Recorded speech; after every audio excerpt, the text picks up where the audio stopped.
Hello, everybody. Welcome to the show. Another Friday, another episode of Why Are We Bullish? We got a killer panel today. Super stoked to have all these gentlemen on. I hope you've been having a good week. I decided to cap off the week here having a sip of Few straight bourbon whiskey. It's my little end of the week gift to myself. Been eating healthy and everything, so why not ruin it with some high time preference, I suppose. But we're going to dive into all of the goings on. I'll introduce you to the panel shortly. Of course, this is live, so anything can happen. So I defer to my friend Bill here. We'll do it live. Okay. We'll do it live. Fuck it. Do it live. I'll write it and we'll do it live. And thing sucks. Now, if you have not already, like, subscribe, share, all those things really do help get this content in front of more eyeballs. I am Ben with the BTC Sessions. This is your daily session.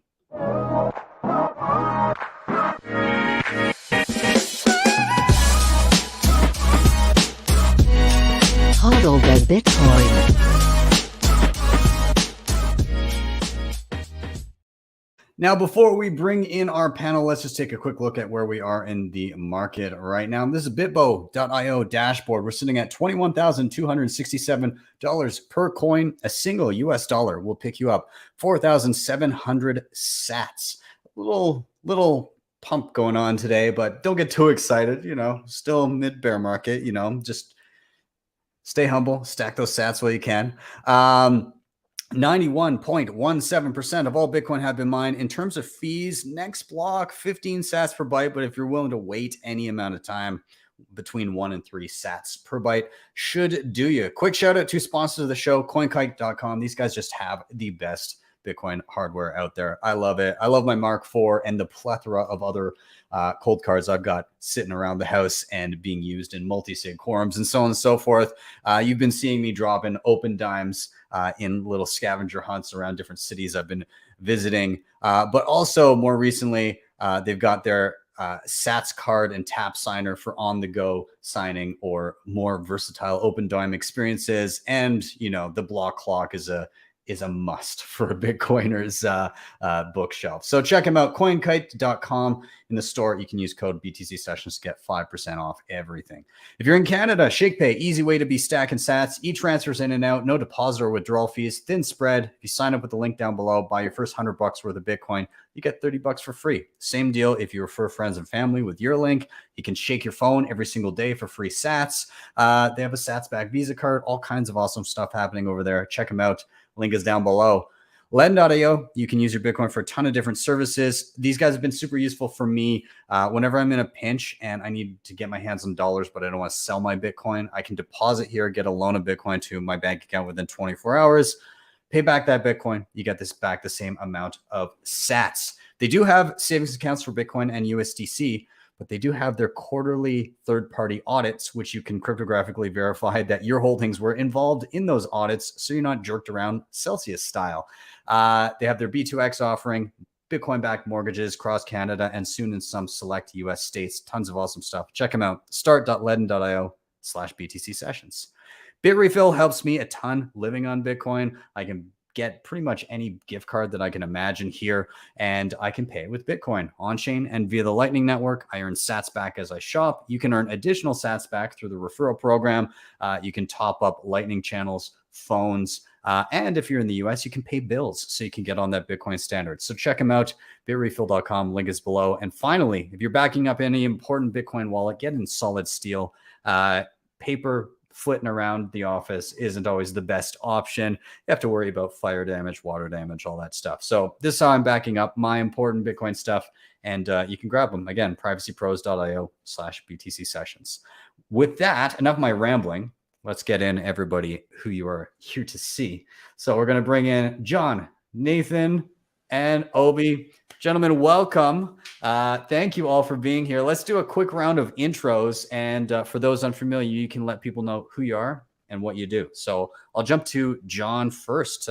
Please, a little introduction. Hey, I'm John. I'm the founder of FutureBit. We specialize in building consumer-oriented Bitcoin miners that enable blockchain and Bitcoin mining for everybody in their home. That's awesome. I saw you speak at Bitcoin 2022 on one of the mining panels on the mining stage. And I got super interested. So I've been peeking around what you guys are doing. You guys have shipped a bunch of your latest batch, I believe, right? Yeah, we've been busy shipping batch 4 now. So we've been super busy with that and almost finished with it. So we're excited to get thousands of new nodes and Bitcoin miners out there. So it's exciting stuff. Awesome, man. I'm just diving. It's a long time coming. I'm just diving into mining now. I've got a What's Miner on the way with a black box. But then after I get through that, learn what I'm doing, maybe I'll have to try out a future bit as well and do a little tutorial on that too. So we'll see. 2 weeks, trademark. Obi, welcome to the show. Good to see you, man. Can you give people a little introduction? Who are you? What do you do? Thank you very much. Great to be here. My name is Obi, and I am one of the co-founders for Fedi, which is going to be a very simple to use Lightning app that's powered by the Fedimint protocol, which is this community custody protocol. But beyond that, I'm a board member for B-Trust, which is a not-for-profit aimed at fostering the creation of developer talent in the global south to add more and strengthen the open source Bitcoin ecosystem. And I have been in Bitcoin for quite a long time. I ran a Bitcoin exchange in the UK for 8 years. Awesome, man. Well, I'm glad to have you. All the Fedi stuff is super interesting. I wasn't really familiar with it until I went to see. I was driving to Vancouver this past summer, and I stopped in to see Jeff Booth, and we were talking about privacy and scaling and all that stuff. And he said, "Look into Fedimints." And so I did, and I did a little bit of diving. I watched one of your talks, which was super helpful in understanding it. So yeah, man, super excited to see that develop as time goes on. Let's jump to Nathan, dude. First time on the show as well as John. So little introduction. Who are you? What do you do? Cool. Yeah. So I have a background in corporate finance, did that for a while before I did a complete 180 and did radio shows around the country for about 15 years, and then pivoted again and dove into Bitcoin full time. So I'm now with Swan Bitcoin, doing a lot of behind the scenes work to bring the inaugural Genesis block of Pacific Bitcoin Conference to life, as well as doing some behind the scenes work on their podcast, as well as Hard Money with Natalie Brunell. That's awesome, man. Yeah, you're pumping out tons of stuff there at Swan. I'd be remiss if I didn't ask a question. You're also a quote unquote film star, aren't you? Oh, my claim to fame, Yes. Not even Sharknado 2. I was in, my voice was in Sharknado 2 for about 15 seconds. That's fantastic. I mean, that's the real story of the day. It's all downhill from here. Yeah. That's awesome. Well, gentlemen, I'm so glad to have you all here. Of course, everybody watching, welcome. If you're unfamiliar, this is Why Are We Bullish? And really simple format. We go by the 3 R's. First, somebody's going to drop a reason why they are bullish. Second, altogether, we're going to riff on that reason.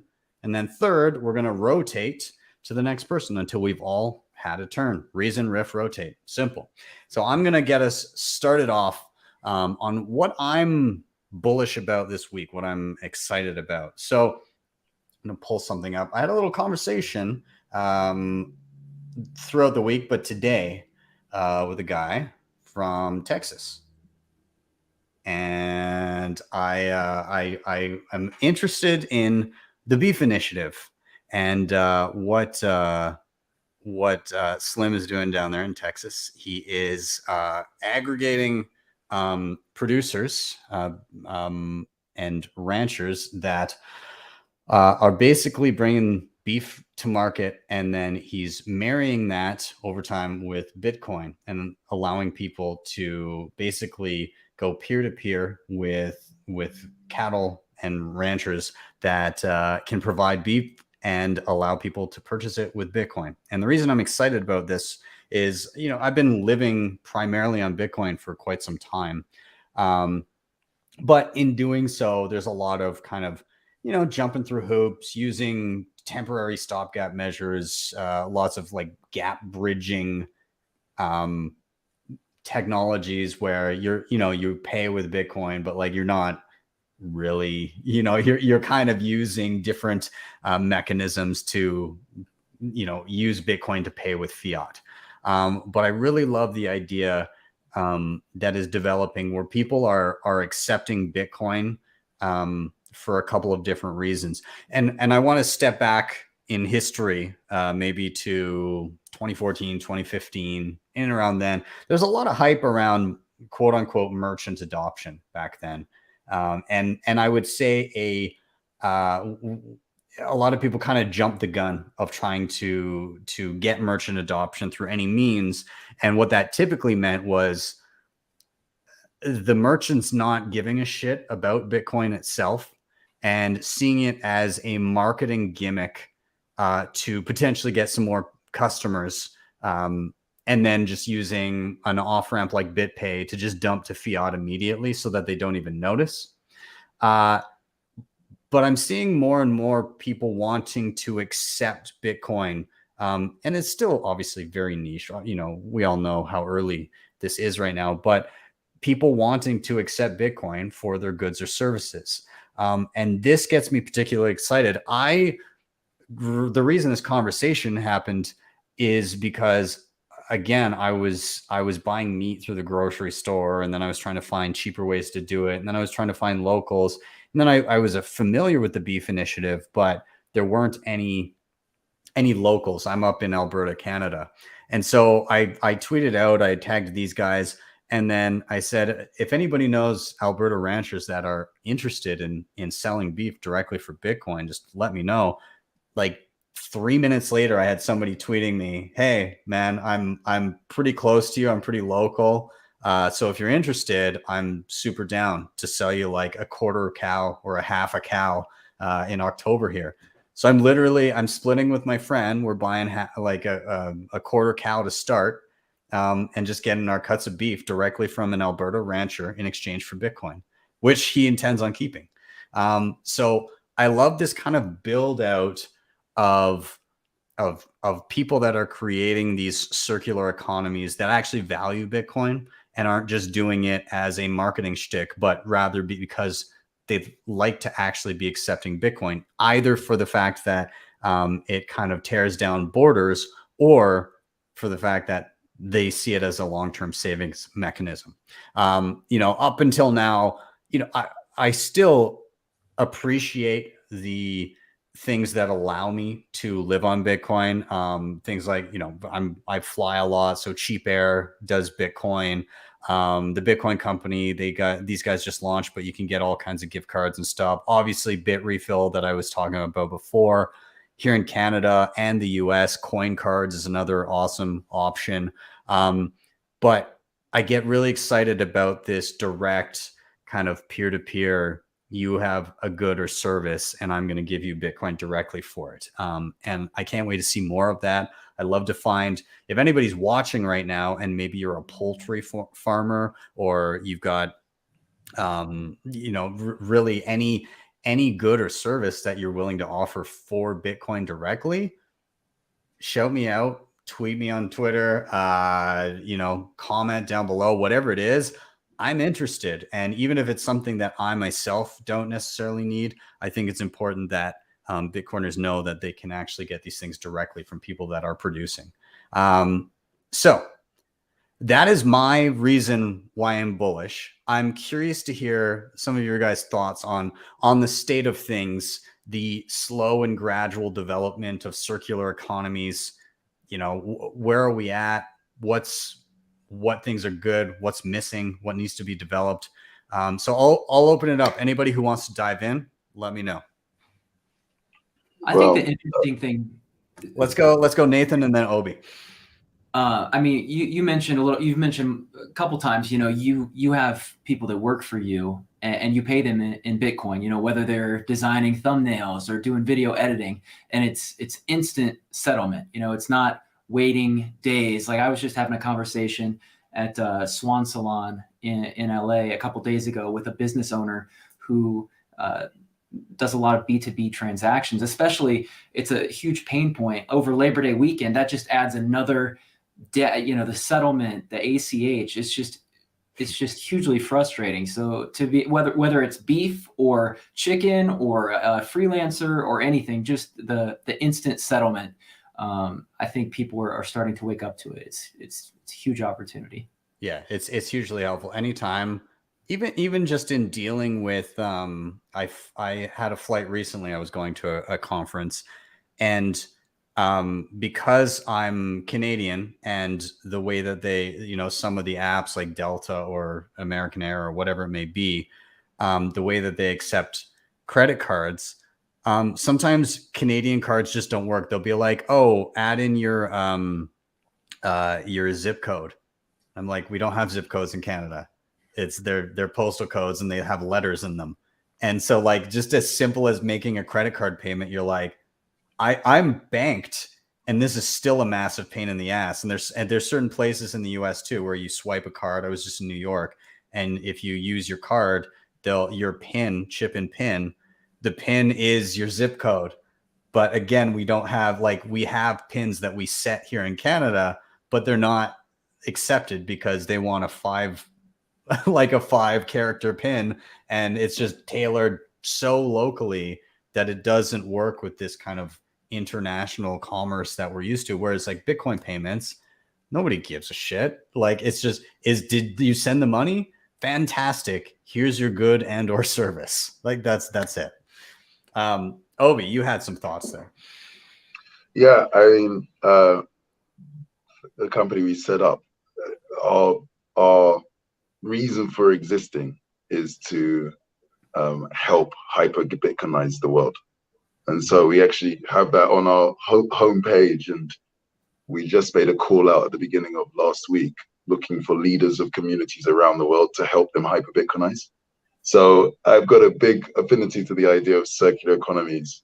That's why I'm in El Salvador right now, because you've got a company, Ibex Mercado and Mi Primer Bitcoin, working to try and carry on where Bukele started, and the team started to try and get more levels of usage and circular economies in El Salvador. And I'm coming here as a student to just sort of see what they're doing, learn, research, so that we can then take that.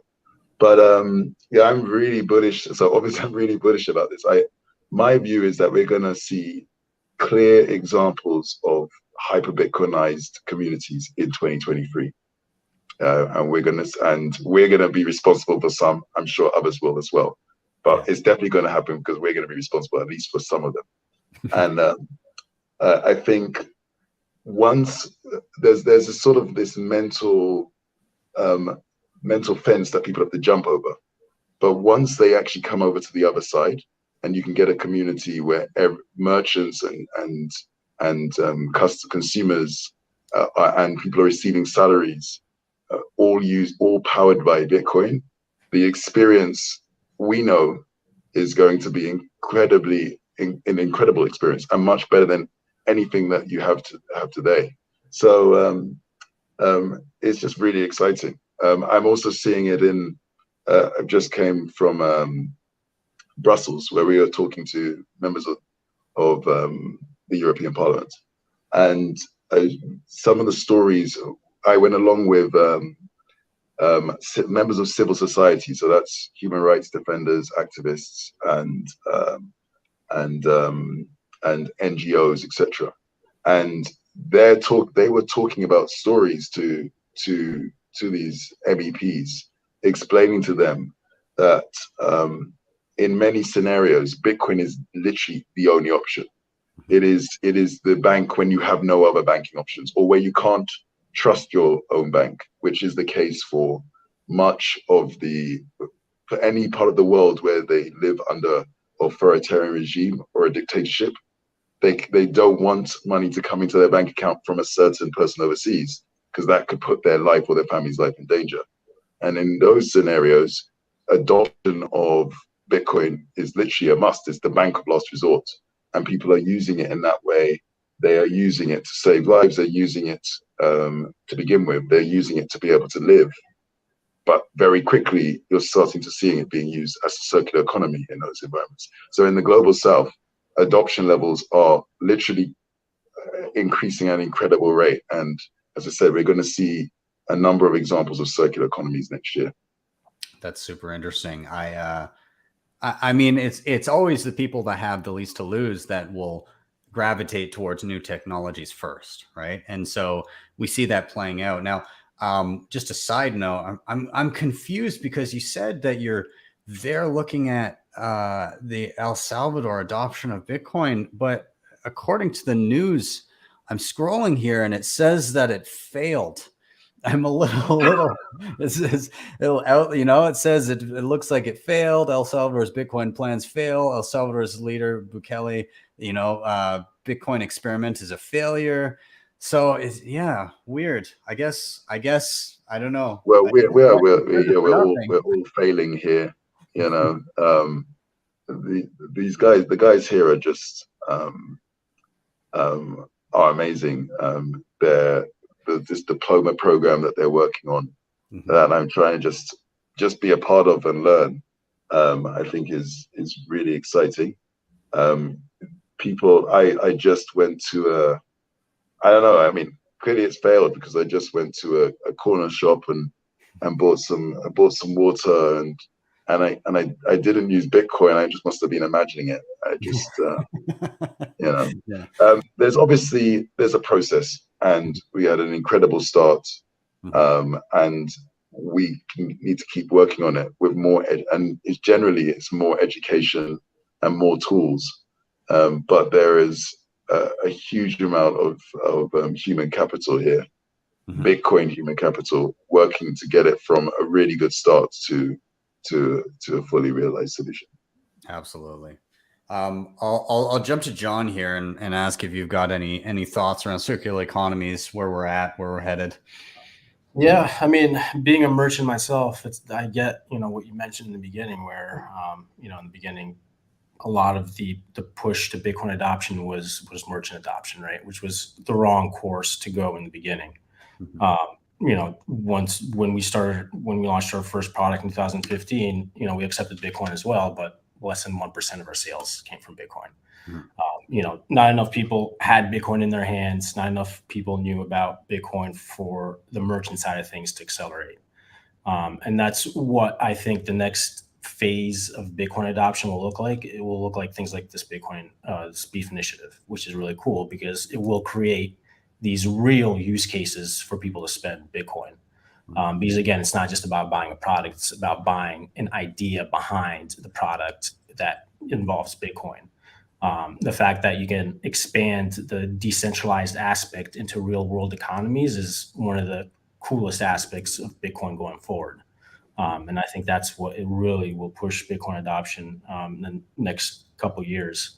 It's these type of things that you wouldn't necessarily associate with Bitcoin, and economies that you wouldn't necessarily think would involve Bitcoin will start, taking out middlemen, things like, buying stuff directly from the farmer, right? It takes out the middleman, it takes out all these things that shouldn't even be there in the beginning, right? So it's kind of the same, the core principles of Bitcoin, where it takes out the banks and all the middlemen, and you're the one being in charge of your own finances. It's going to push different types of businesses to go into that decentralized aspect as well. And Bitcoin will be the catalyst to that, which is what I'm looking forward to the most.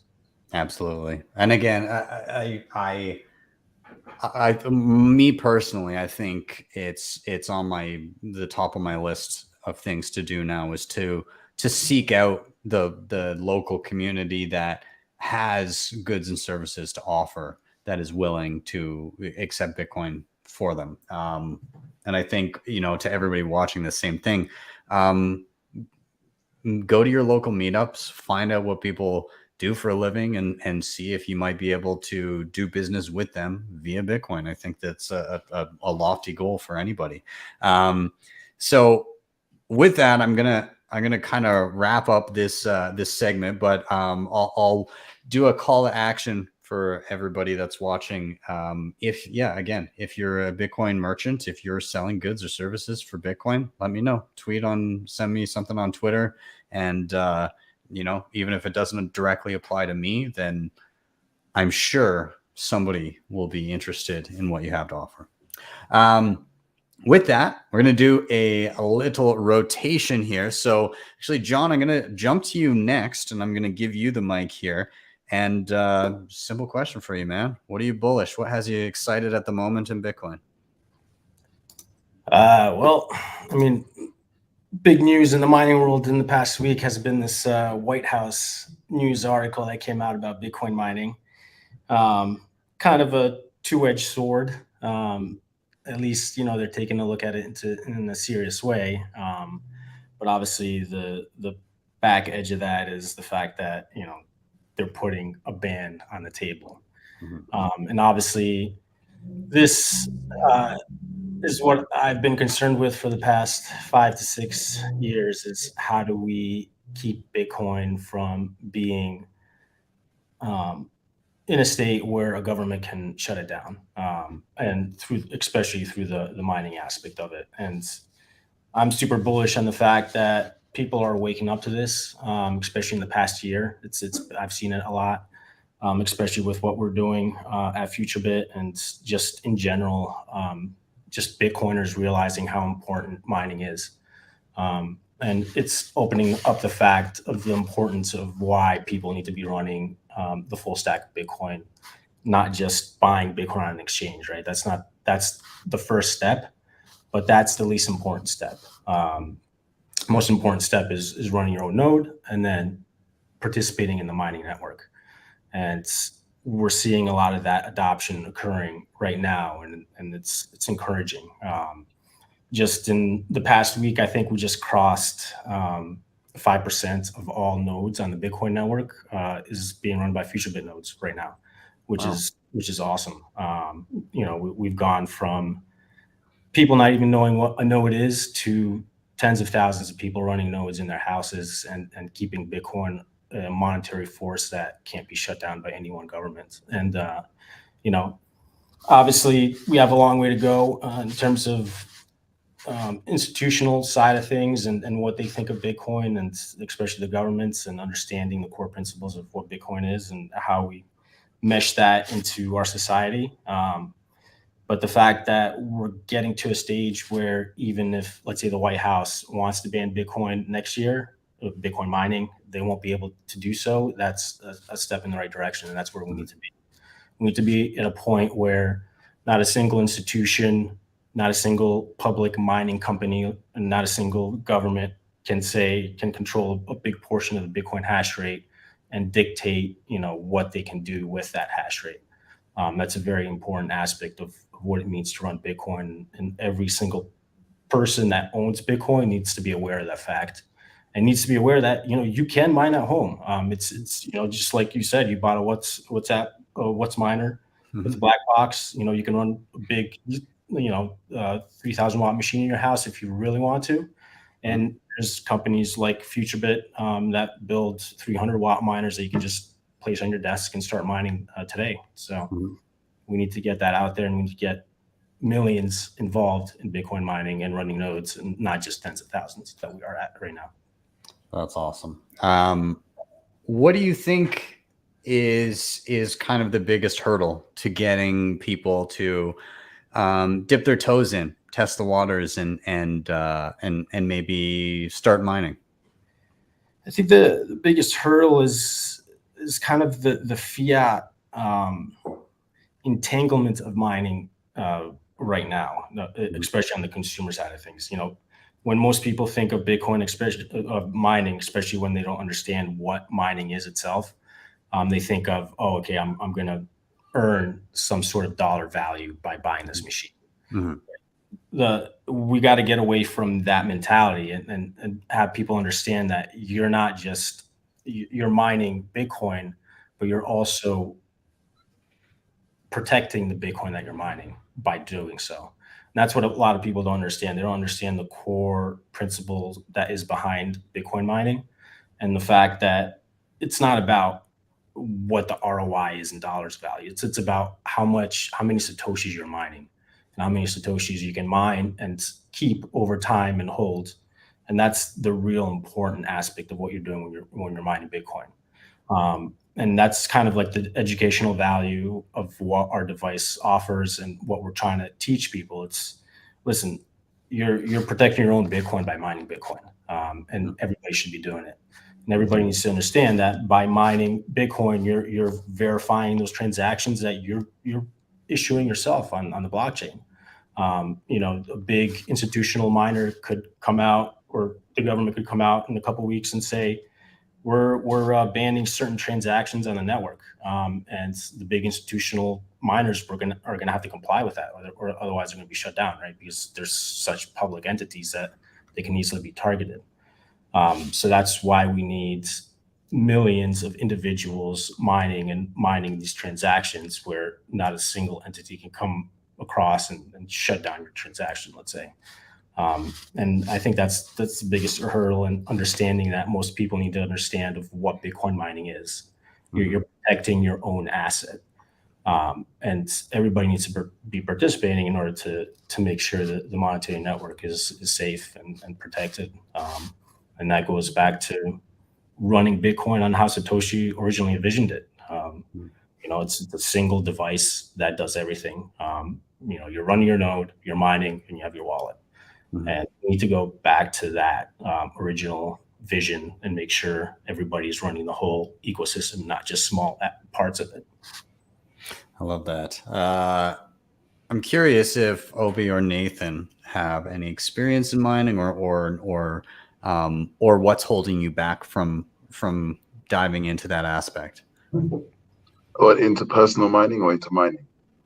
Yeah, into mining at all. Or have you mined? Yeah, this was going to be my what's bullish. So why I'm bullish. So I'm going to now have to think of a different question. Well, we can kind of mesh them, right? If you want to segue a little bit into your, maybe what I'll do is I'll ask a question and then I'll talk about my mining thing in a different way. But the question that I was interested in is, what's your view on the fabrication of mining? Because I'm quite bullish about that in terms of like Intel's has come on board with its new mining chip, so we're seeing decentralization at that level, and I just wanted to know your view on that.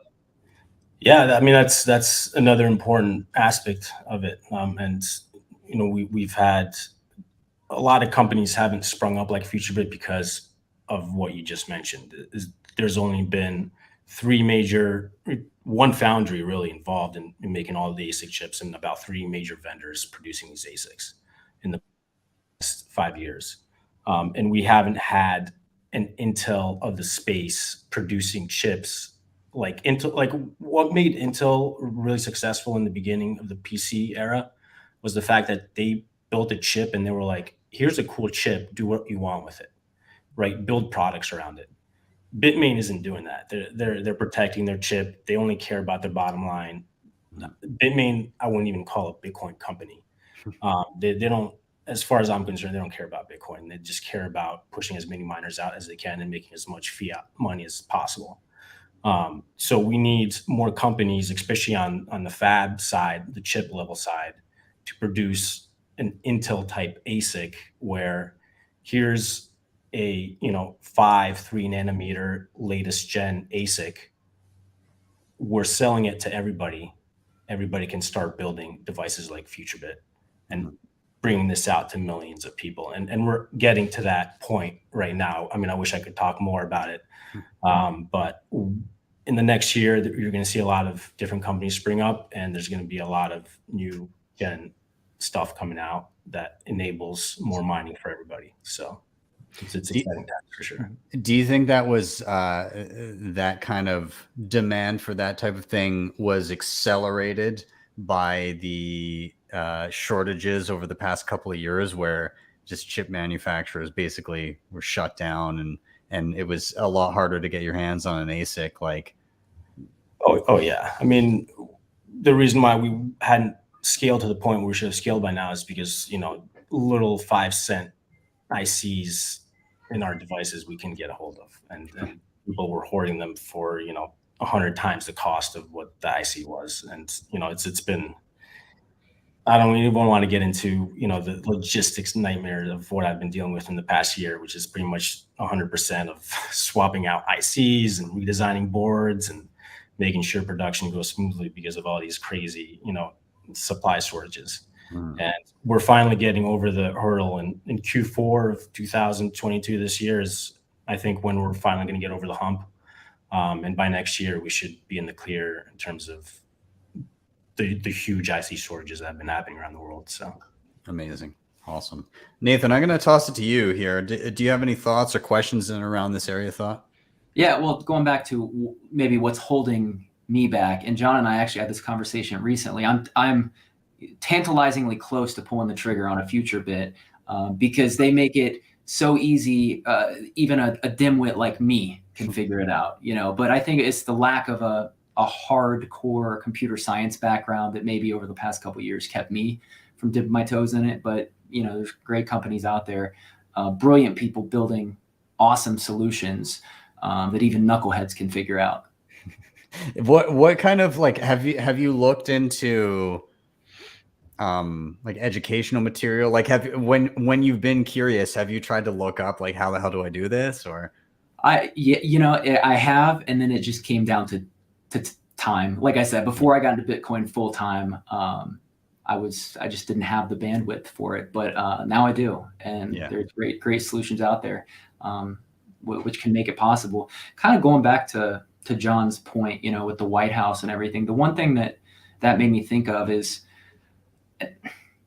people are waking up to the fact that not everything the White House says is maybe necessarily accurate. You know, like when they tried to redefine the word recession, you know, just everything that they put out. I think people are thinking more critically now, and you know, not just believing everything that's put out there just because the government says that's how it really is. I don't know what you're talking about. Here's a tweet from the president. My first 2 years in office spurred the strongest economic recovery in recent history. This from today. U.S. household wealth fell by a record 6.1 trillion in Q2 2022. Huh. I don't know what you mean by everything the White House says isn't quite true, but yeah. I'm very excited on the mining front, just to get my toes wet and to dive in. Again, like I want to go through the typical setup that has been present for quite some time now. You know, getting an ASIC, figuring out power to it, figuring out mining pool, all that kind of stuff. Figure that out.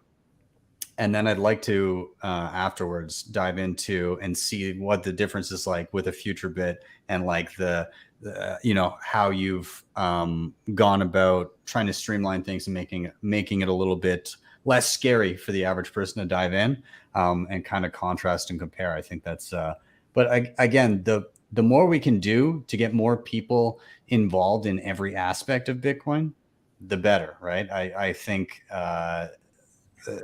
it's a noble goal to, obviously not every single person is going to be mining Bitcoin, you know, right away, dare I say, but you know, it's not everybody will interact with Bitcoin in the same way, but the more people we can get involved with more parts of the stack, the better, in my opinion. So any final thoughts on the this part of the mining aspect, or are we ready for a rotation?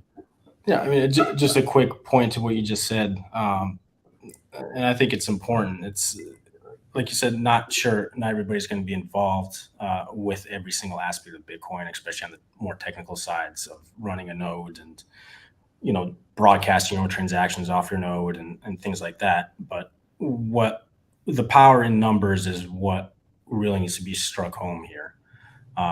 That's what makes Bitcoin powerful. It's the fact that there's millions of people that own Bitcoin and are behind the force of this monetary network. Mm-hmm.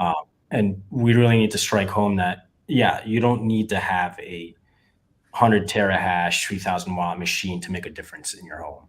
Yeah. All we need is 1 million people running similar devices like FutureBit. If you have 1 million people running 10 terahash, let's say, devices, you have 20-30% of the Bitcoin hash power right there. Yeah. And that is a force to be reckoned with.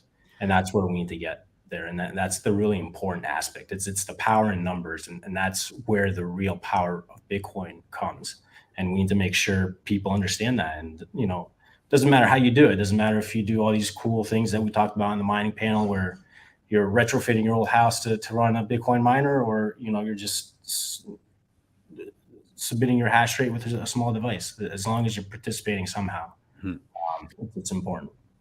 I love how nimble miners can be in various aspects when certain market pressures come down to it. And I don't want to dive too deep into that line of thinking because I want to see where Obi's going with his topic first. So I'm gonna do a rotation here. I'll toss it to Obi.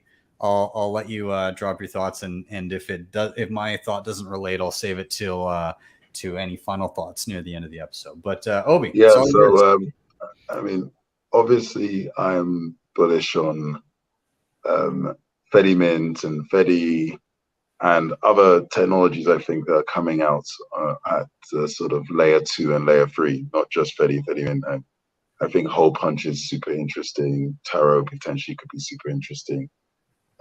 Liquid continues to be interesting, but I thought I would, because I've talked a lot about that over the last couple of months.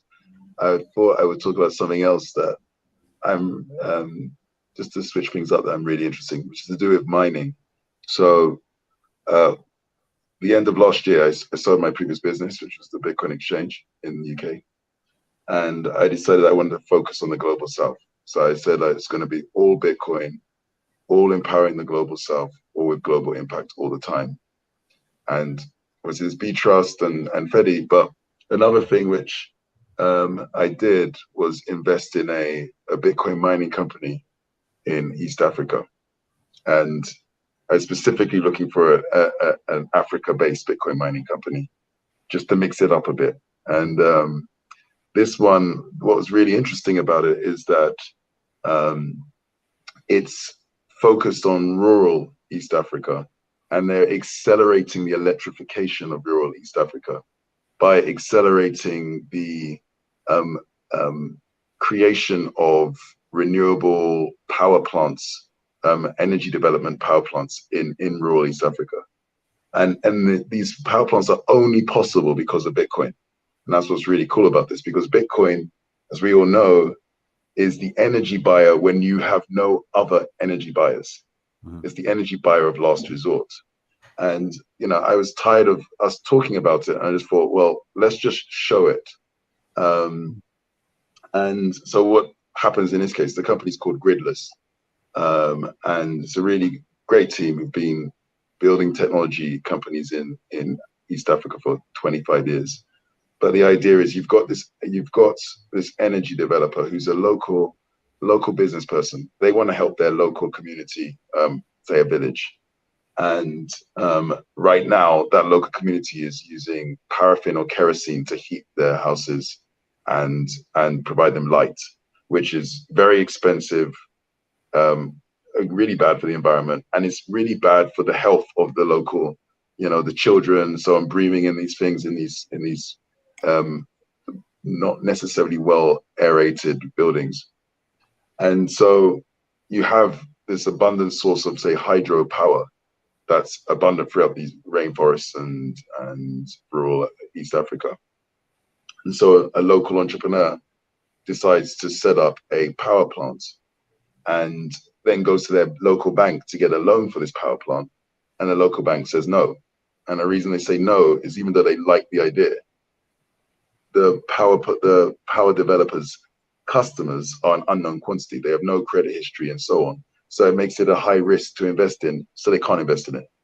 But just like in small town America or small town Europe, you have shopping malls, and a Walmart or a Macy's or a UCI Cinema comes in, and they're like the anchor tenant for that shopping mall, making it investable because they cover 20-30% of the cost. A Bitcoin miner can come in, like Gridless, and become the anchor tenant for this operation. So instead of saying they needed 50 kilowatts, so these are not huge operations, they're somewhere in the middle, 50 kilowatts to power a village, to provide a grid-like experience. Instead, they make it a 70 kilowatt or 75 kilowatt operation, and the extra 30% or 35% is provided to a Bitcoin mining company who enters into a long-term contract. And because of their experience and track record from, say, the US or mining in Europe for a number of years, it goes from an uninvestable 50 kilowatt operation to an investable 75 kilowatt operation. The bank does want to help, but now it makes economic sense, so it gets green lit. It goes ahead, and months later, that village is now running off grid-like electricity, healthier for them as well, for their kids, at lower cost.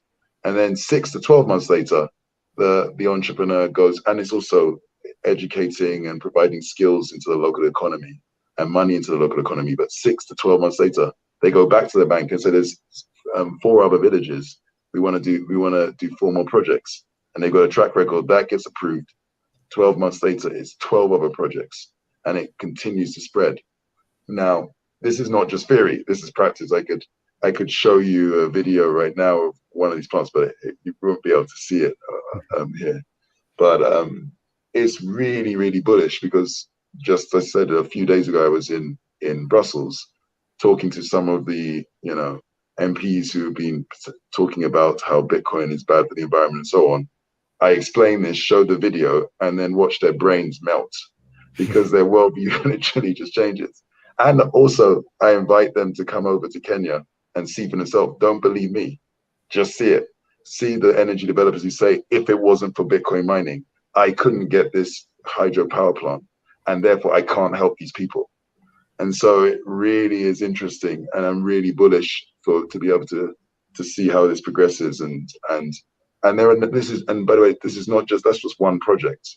There's guys in Spain who, I mean, you've seen the guys who are based in Ireland who are using the waste product from farming to provide power, and we're looking at them going again to the European Parliament and just melt people's brains with, hey, it's not that Bitcoin uses energy, it pays for energy, pays money when no one else is willing to pay money.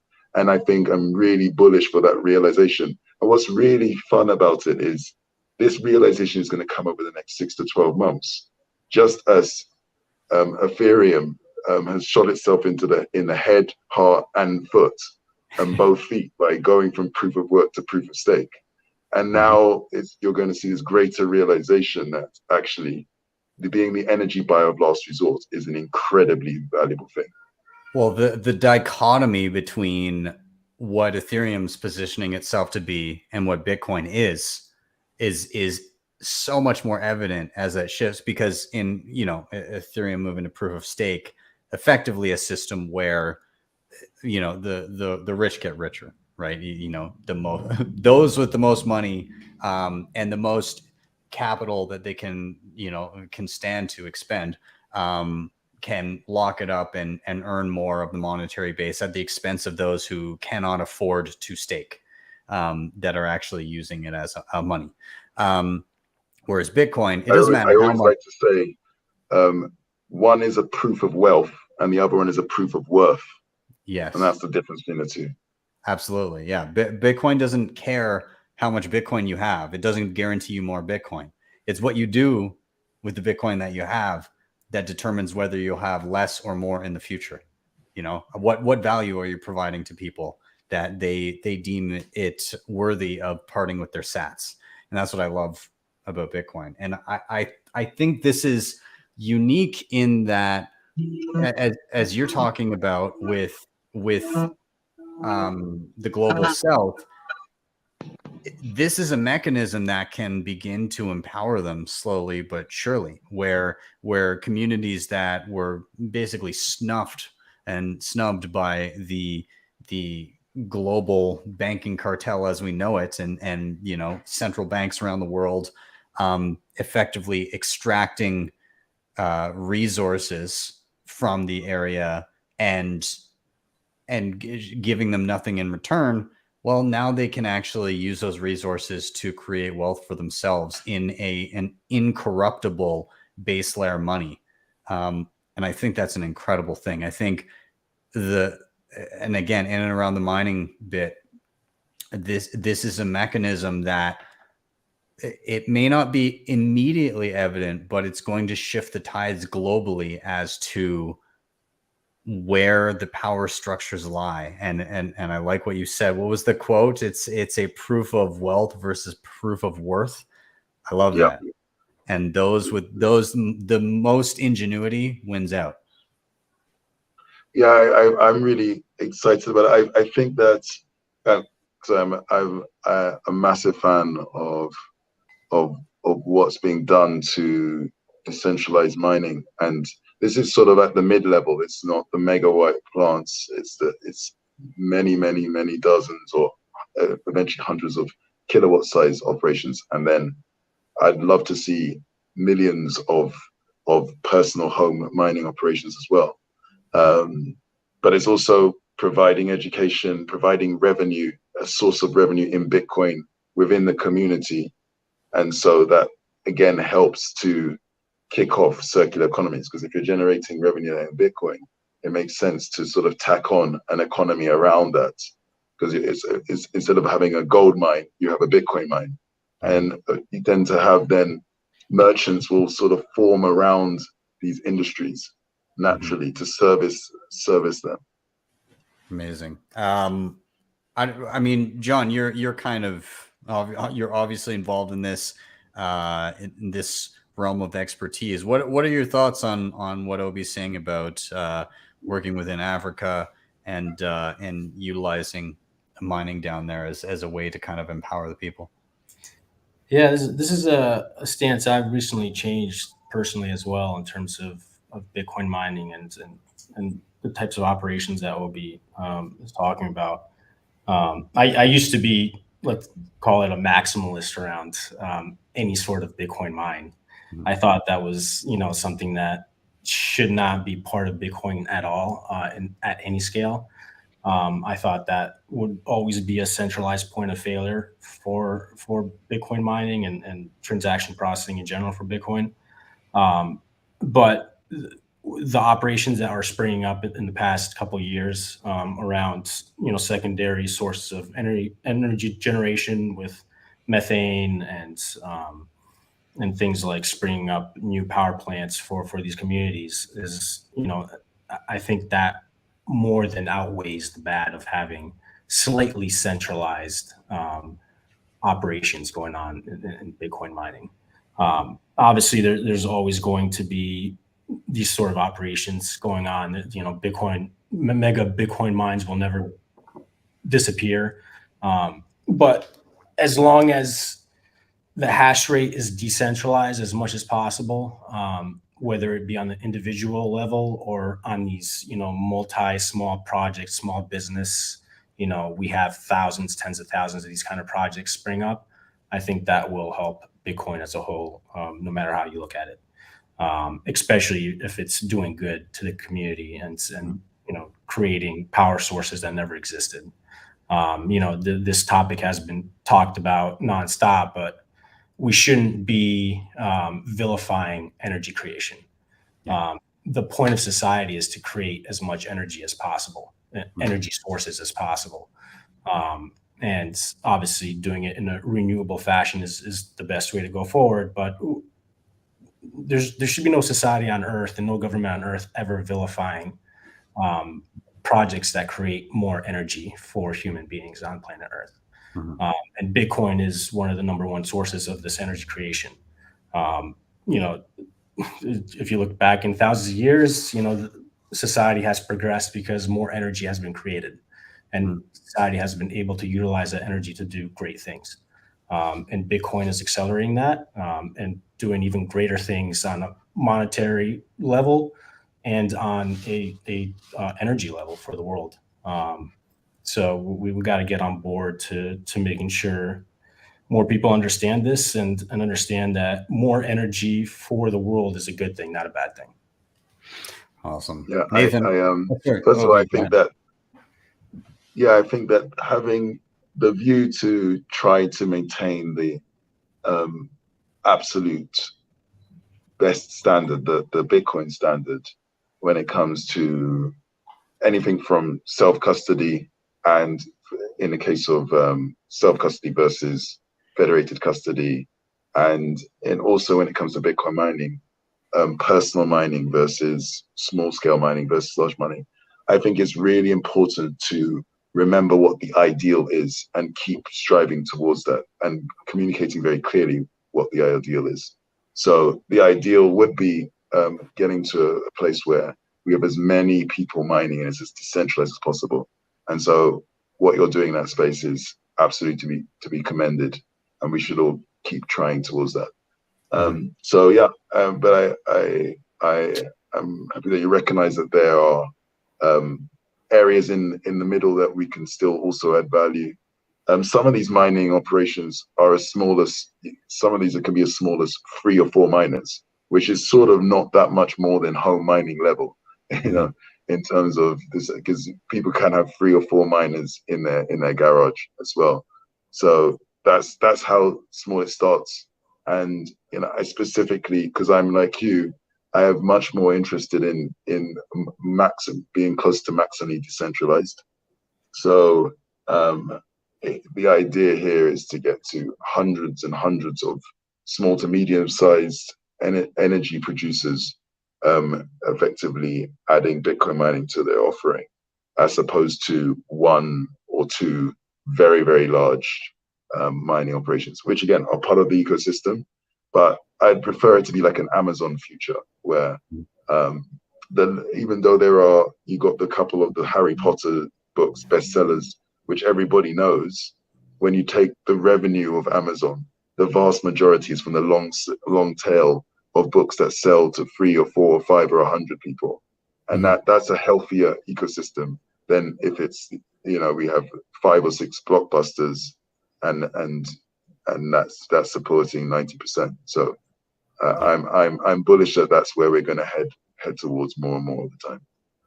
Awesome. I want to toss to Nathan here to let you toss in any of your thoughts or questions for either of these guys, given that they're kind of the individuals most involved in mining. Just wanted to double check. We had a concerned comment. They were worried that the state got to you, Nathan. You're okay there? Your camera's all right. Oh, I think your sound. Double check. That's all right. I've got a question for I've got a question regarding mining. There we go. Oh, there we go. Okay, I'll talk to you first, and then I'll ask my question after. Yeah, man. No, quick, just to add on, and you touched on it too. The ingenuity. I mean, the space is just filled with the tidal wave of brilliant people finding innovative ways, whether it's, you know, stranded flare gas or methane or tires or whatever it is. It's just I feel like that, again, what the White House is putting out, it's, you know, the message needs to get out more effectively, everything that's being built in the space.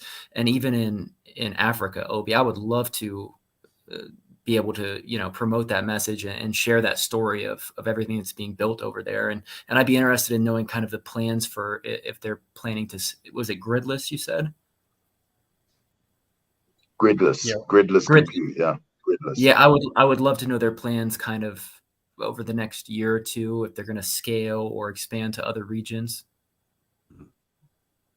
Yeah, no, so already we're getting a lot of interest from other parts of Africa.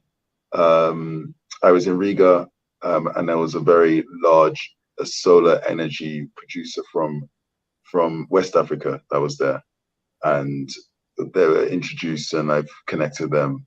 There is demand from Rwanda. So these are normally some of the poorest parts of the world, and they're the ones who are sort of like advancing this. I guess the issue is that they want to take a low time preference and make sure they do every step correctly.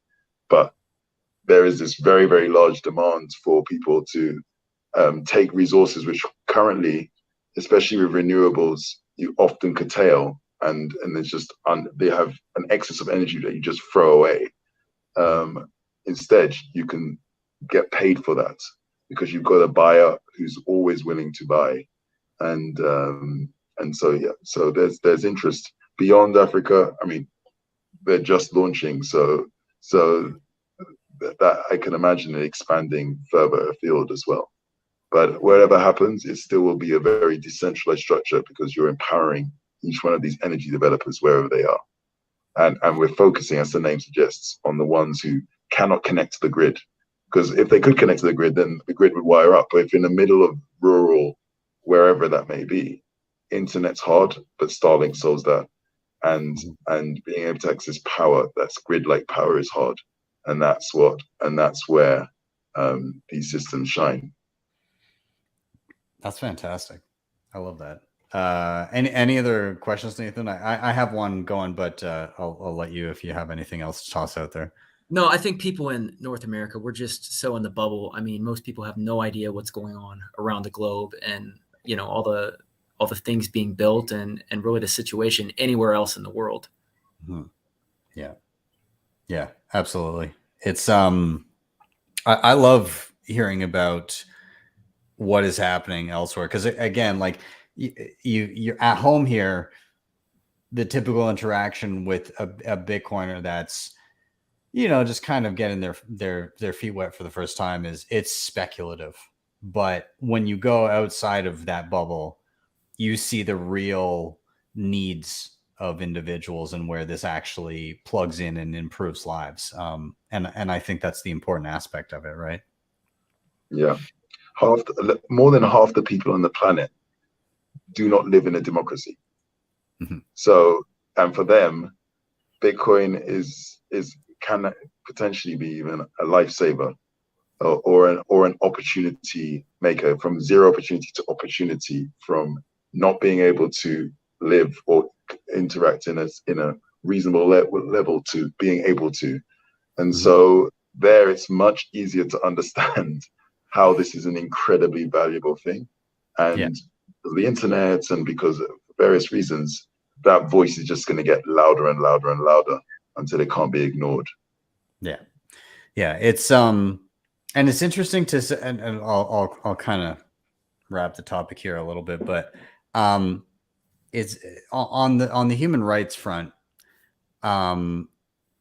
It's interesting to see the different aspects and how it helps, and the realization that it can help in more than one way. And I'm going to use a specific example.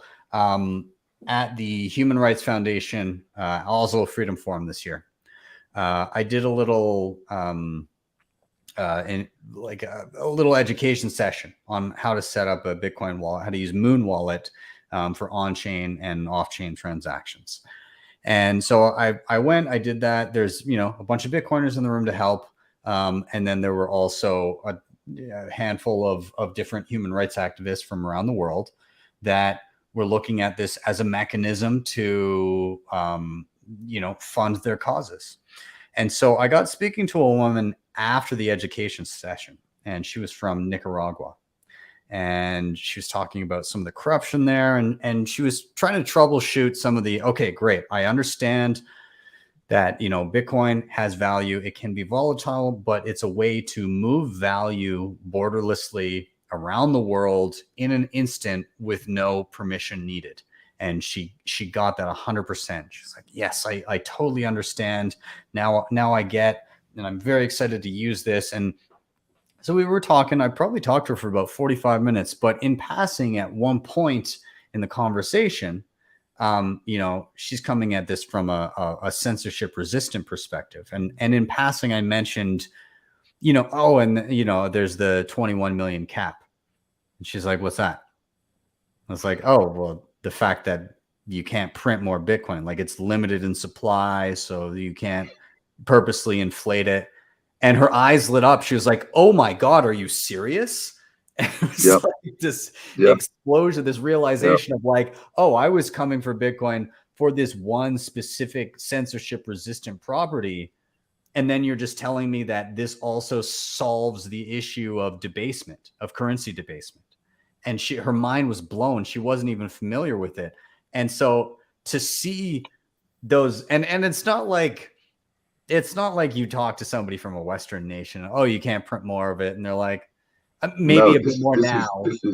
This is like they've lived under, you know, I always say when I was born in Nigeria, even in my first few years, one Nigerian naira, the currency, was worth more than $1.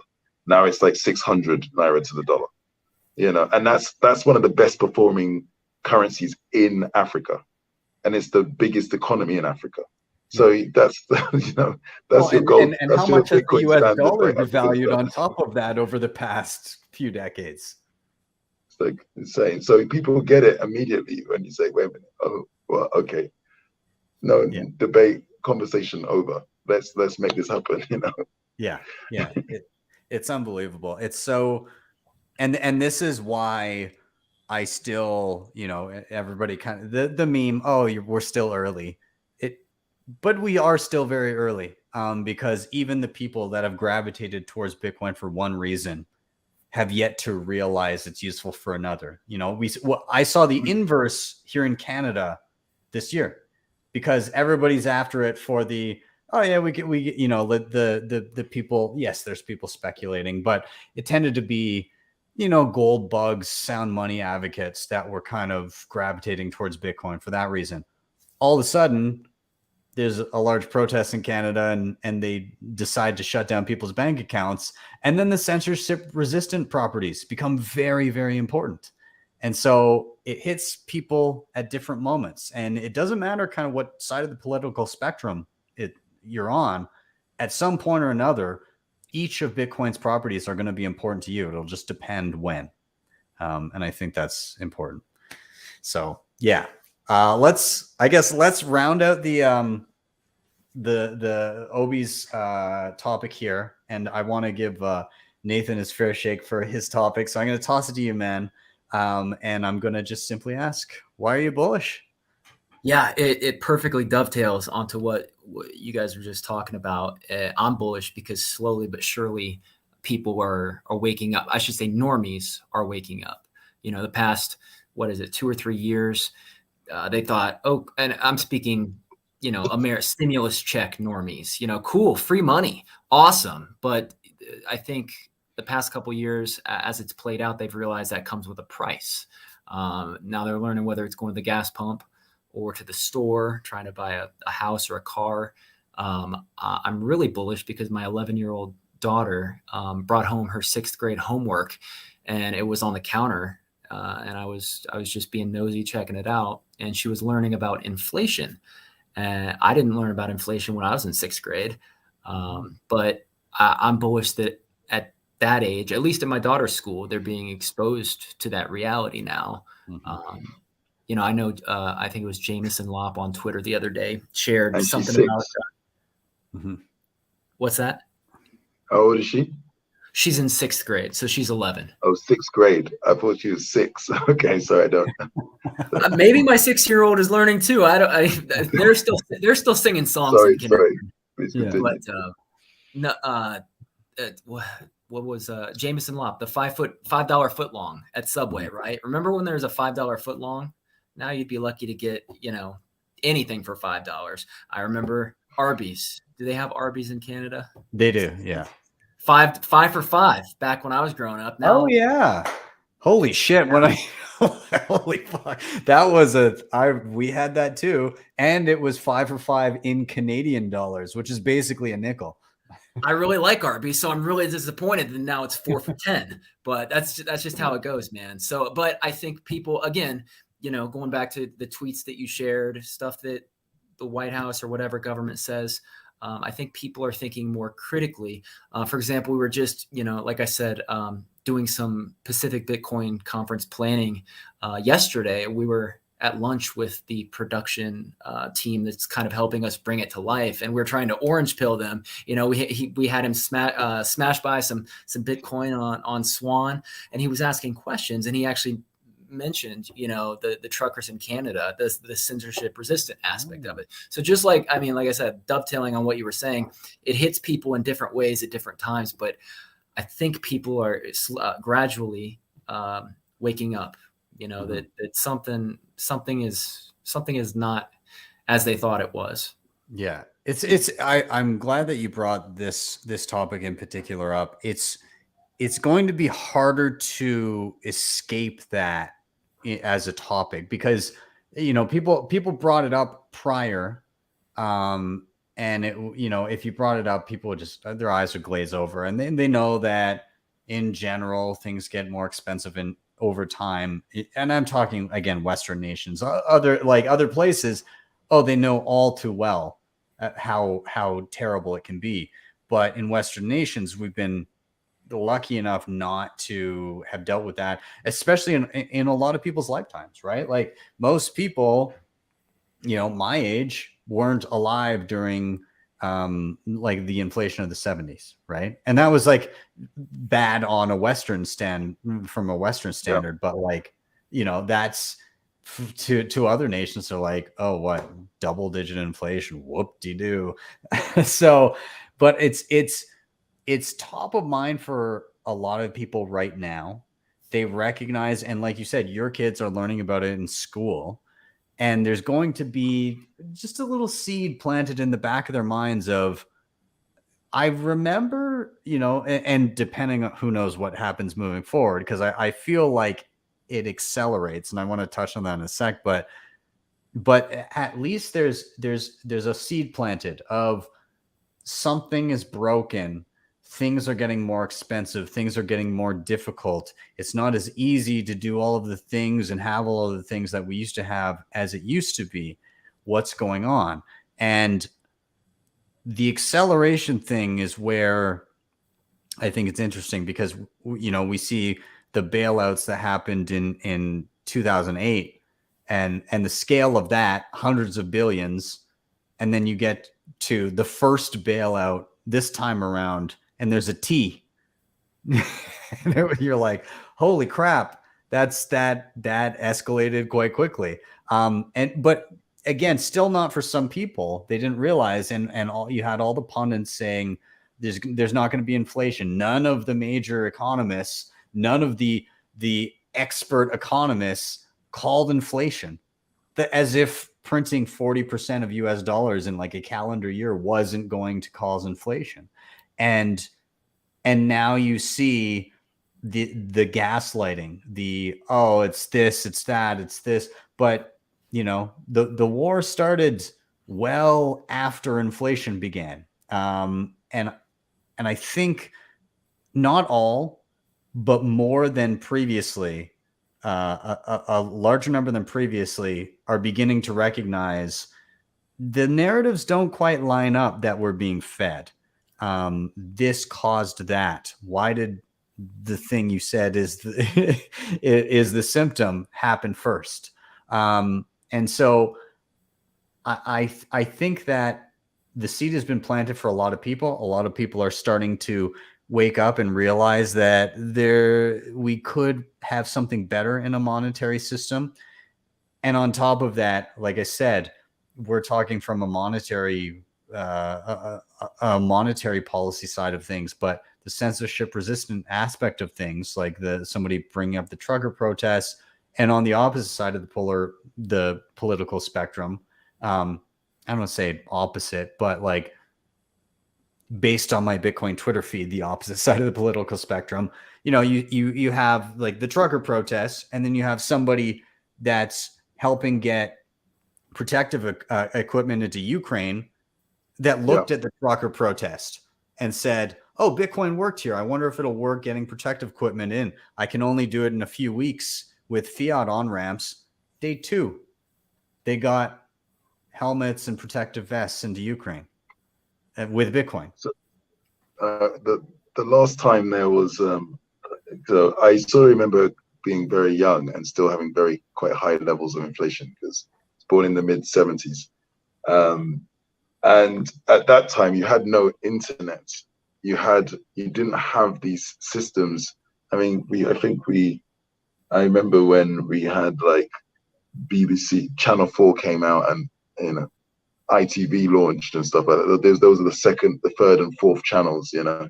So you just didn't have that way of communicating. And so at that time when there was high inflation, the mainstream media, which was newspapers and government-sponsored TV, was basically saying, all right, people, nothing to see here, move on. And everybody would just move on, basically. But now, in a sort of globally connected world where everybody, you know, everybody is on YouTube, has incredible hairstyles, for example. And but we've managed to make these subjects which weren't interesting, no one wanted to be and to look at. They're now exciting, they're sexy, they're interesting, and so people know what's happening in inflation. They're listening to the Fed's reports. It's being converted into multiple languages. It's being communicated in multiple tones of voice. Things that are going to make sense to kids, all the way through to people who are pensioners. And so this is really interesting because the government will want people to sort of ignore it and sort of move along, and the masses to ignore it. But no one is. Everybody's watching the whole thing play out this time.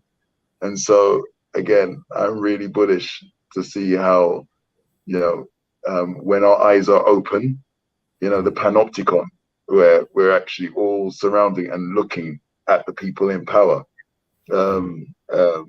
It's like there's surveillance where the people in power look at everybody.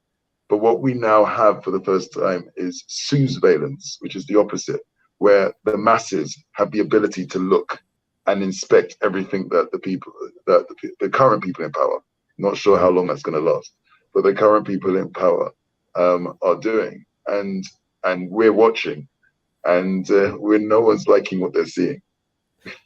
I want to toss out a question. I'll direct it towards Nathan. I'm wondering have you read the Sovereign Individual? No, I haven't. It is on my list though. I'm wondering, has anybody on the panel read it before? I've read it at a high level, but okay. I've read it at high level. It's interesting because they discuss things in a way regarding like decentralization of speech, of communication and all of that. And then they allude to the decentralization of money as well. Although they don't cite, obviously it was written in like 1996. So it was very early. It was ahead of its time. But I think we're kind of seeing this play out, right? You know, Obi, you're talking about in the 70s, you had centralization of speech and messaging, and centralization of power with money. Then we hit a point where we had decentralization of speech and messaging. We have the internet. And for a good chunk of that, you had a way to bitch about the monetary system, but nothing you could do about it. Now we've got an opt-out on both.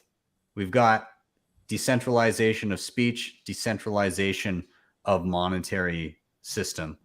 And we can now talk about and discuss the bullshit that is afoot and then opt out of that bullshit. And I think that's a beautiful thing. It's going to be powerful. Yeah. It is powerful. Absolutely. I want to get John's take on this too.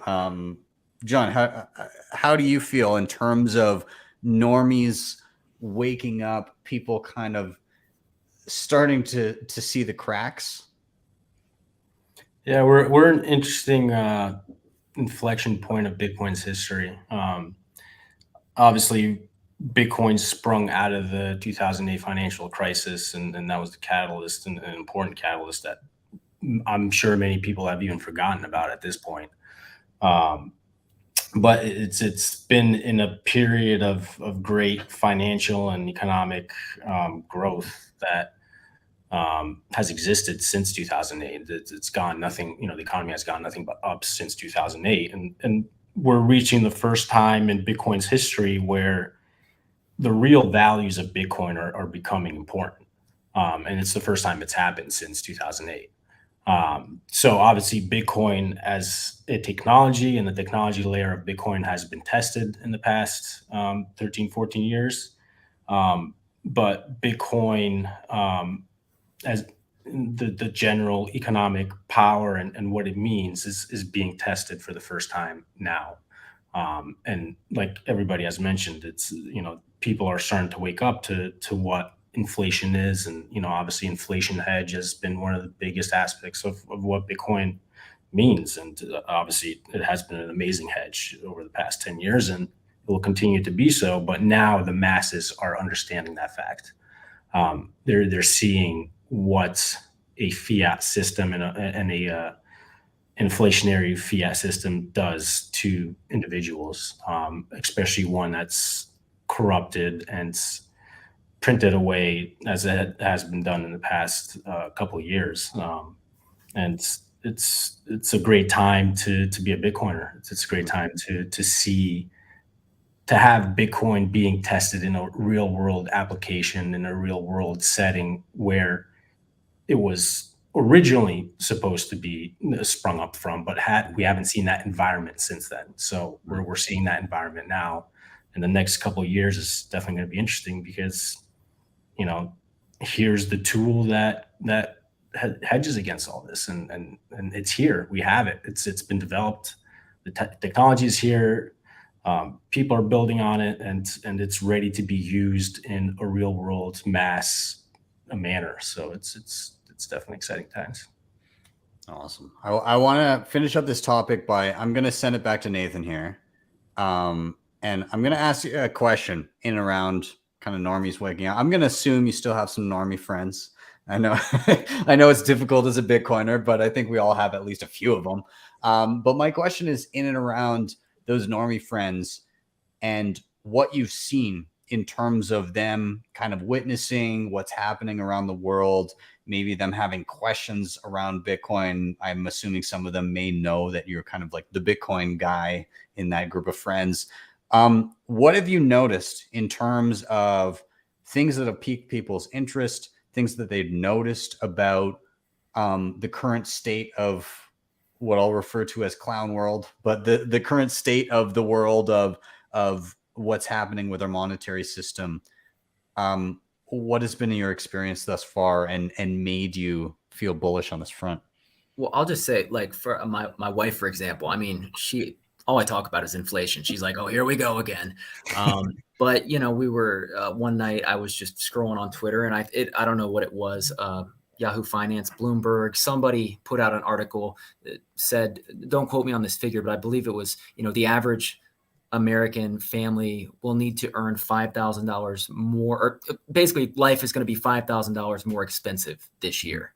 And I showed it to her, and you know what, maybe that answers your question why I haven't pulled the trigger on a future bit yet, because I'm trying to work through my medical bills first. But bottom line, when it comes down to it, I think Robert Breedlove says inflation is theft. And that's a really, once, I process that, it's true. And I don't like being stolen from, and I don't like having to work harder just to maintain the exact same standard of living. And, my wife, my friends understand that. And like I said, slowly but surely, I think the message is getting out there. Mm-hmm. Yeah.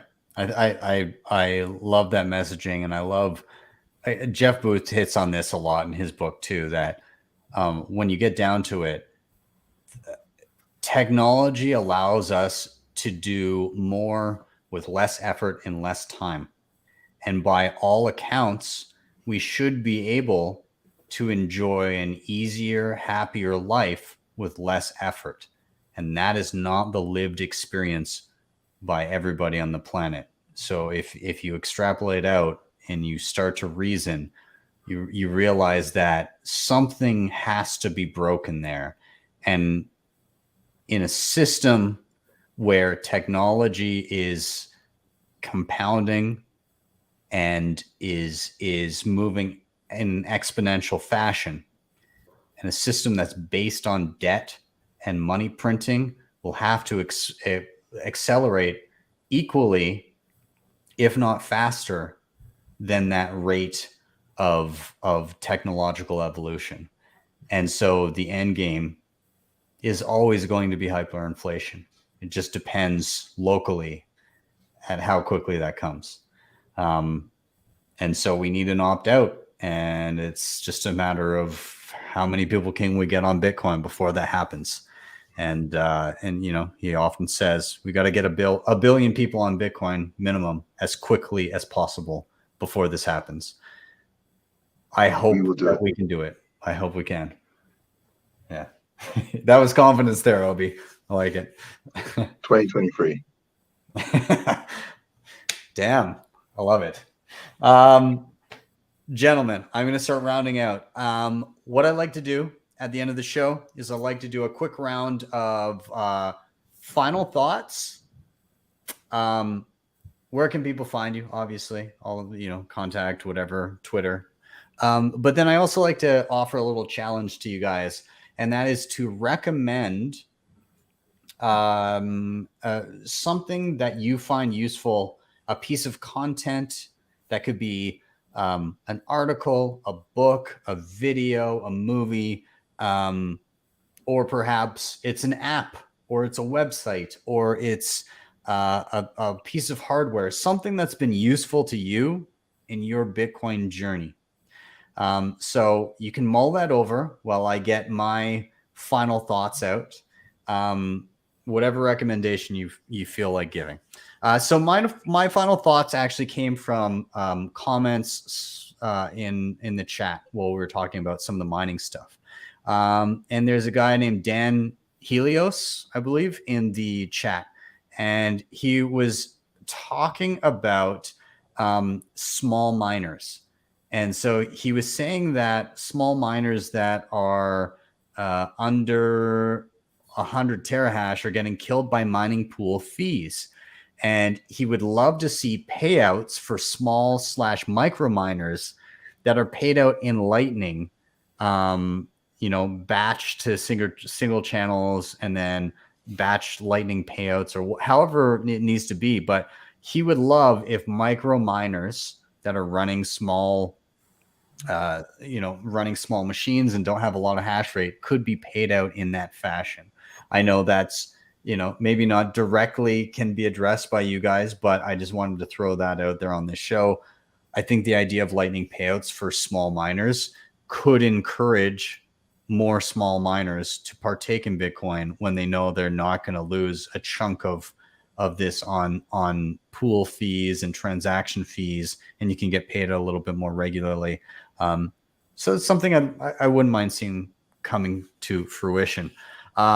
In terms of recommendations, I'm going to toss out, I mentioned it the other day, but Tomer Strolight dropped an article this week, just a few days ago, called The Legendary Treasure of Satoshi Nakamoto. I thought it was a great article, and it's on his Medium page, so you can check it out there. Again, Tomer Strolight. He's got an awesome Bitcoin book. He's done a whole bunch of writing on Bitcoin, but his coffee table book is beautiful. Highly recommend. But check out his latest article, The Legendary Treasure of Satoshi Nakamoto. You can Google that. All right, so I'm going to give a rotation. I'm going to go to John first. Any final thoughts you may have? Let people know where they can find you, and if you've got a recommendation, toss it out there. Yeah, major final thought for me is just educate yourself. A lot of people, like I mentioned before, understand Bitcoin at a very surface level, and Bitcoin is a much deeper topic, and sure, it can be intimidating at times, but the basic concepts are pretty simple to understand for anybody. You don't have to be a developer. You don't have to be a crazy computer science guy to understand it. And everybody should, you empower yourself by educating yourself. You empower yourself by running the full tool set of Bitcoin, and everybody needs to, spend whatever amount of time you have to just learn a little more about it. Just learn about mining, learn about how a node operates, learn what the philosophy behind what Satoshi created was. And, education obviously is a powerful tool, and, no one can get enough of it. So that's my last take on that. And, kind of going off on a good topic in terms of educating yourself. I think a good source of material is another fellow Greek, Andreas Antonopoulos. If anybody has any, if you haven't read his stuff or you want any basic stuff to know about Bitcoin, that's definitely the go-to. I would go to. There's a lot of basic stuff that he covers and covers it in layman terms for everybody. So. That's awesome. I didn't realize you were Greek. What part of Greece are you from? I'm from the Gulf of Corinth. It's a town called Patra. So that's where I was born. I went bungee jumping in the Corinth Canal. Oh, cool. Okay. Yeah. I was such a baby about it, and my wife forced me. That's awesome. Yeah, I'm like an hour away from there. So, but I did it though. Awesome. Obi, we'll rotate to you. Final thoughts, and any recommendations you may have. Well, first of all, fun fact, I used to go to school with Andreas Antonopoulos. He was 1 year above me, both studied computer science. Oh, very cool. So it's quite funny. And that's where he learned to start public speaking as a way to earn more money as a class steward. And the best speaker of the month would get extra money. So then he learned, and then he became addicted to being incredibly good at speaking. Oh, man. But I think that the final thought I want to leave, I had actually a really good final thought. Yes, I just remember various and numerous, strength in numbers, and saying that one of the latest members of our team, Pete Wynn, is a really cool guy who's looking at our education initiative, was that to travel fast, you travel alone, but to travel far, you travel together. And I think there's this incredible power. We all need to learn, we need to teach ourselves, but learning with other people around at the same time is fun. It's also sometimes powerful because you get to riff off each other, learn from each other. Learning within your communities also gets different perspectives and so on. So I think that education is going to be a massive part of getting us from where we are to hyper-Bitcoinization. And I think that we have a big opportunity to bring the community along in that journey, learn together, set up study groups ranging from 1 or 2 people and your friends all the way up to communities. And that's also how we can accelerate the learning process. We bring everybody along while we're still all learning the skills ourselves. And, I think that the stuff that we're doing here, the guys at Me Primo Bitcoin, the guys at Looking Glass as well, doing incredible stuff. There's the guys at Consensus Network translating these materials into multiple languages, and Andre Loja as well. So those are my final thoughts. Education is key, and there are many initiatives, and we should all keep working together to bring everybody along on that journey. And then in terms of there's many things, but there's a recent read, Lynn Auden. I'm very interested in the Lightning Network, and obviously layer 3s above the Lightning Network. But Lynn Auden did a really nice article on the Lightning Network that was very accessible for people recently, and so it was a really good read. Like with all of her articles, it's a big read. You need some time, but you learn a lot from it, and I recommend people to take a look at that. Awesome. Lynn is awesome. I actually got to meet her first time in the Oslo Freedom Forum, and she subsequently came on the show. But she's a legend. I love all her stuff. So good recommendation. Great. Let's toss it to Nathan. Final thoughts and recommendation. Yeah, talking about education, man, I learned a lot with you fellas today. John, I wanted you to hit me with that stat one more time. If 1 million people run their own, if 1 million people run future bits, what percent of the hash rate would that be? I don't have the exact numbers off the top of my head, but it would definitely be in the double digits, percentage wise. So yeah, that's awesome. Around 10 to 15%, around 1 million, I believe. Yeah. We need to make it happen. Well, in terms of resources, dude, I don't want to, blow smoke yet. Like Sessions, the stuff that you put out is awesome. I mean, I've learned how to use just about every wallet, everything I have from watching your videos. Because, I mean, they're easy to digest, and you don't have to be very smart to watch them. So keep cranking out the great content. Swan Bitcoin education is very important. They're a huge priority. Brand new app is beautiful. Just dropped. Makes it way too easy to smash by. It's on that both Google Play, Apple. Final thought: would love to see everybody at Pacific Bitcoin. It's gonna be a blast. It is 2 months from today. I'll be there, man. I'm helping with the Swan Dome, so I'll be down there. Well, and huge announcement on Tuesday. Mind blowing. Very stoked. I will look forward to that. This Tuesday coming. This Tuesday, yes. Oh wow. All right. Well, I'm excited for that. Yeah. Gentlemen, thank you very much for being here. That was great. Nathan, I am going to be down, obviously, at Pacific Bitcoin.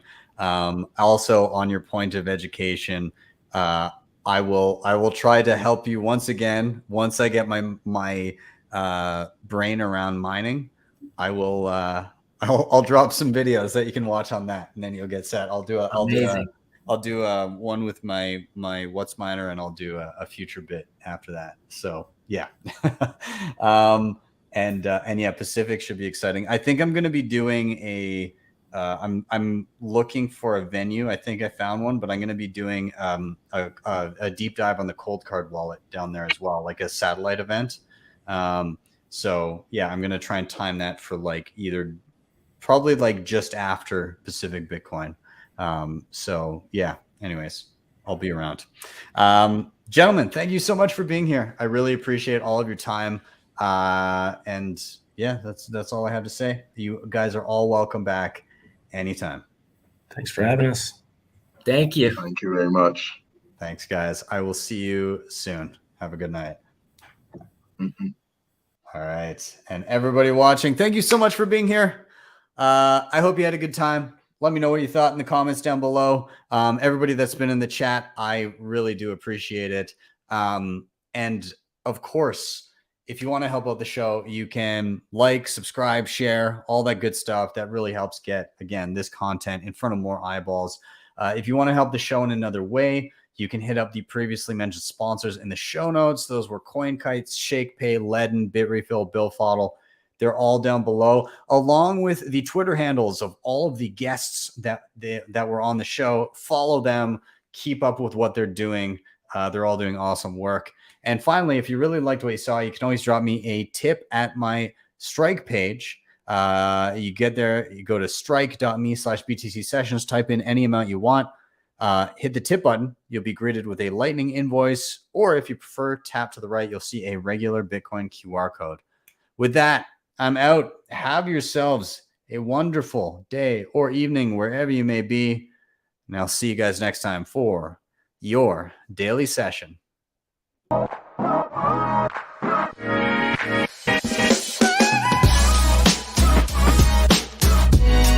Hodl the Bitcoin.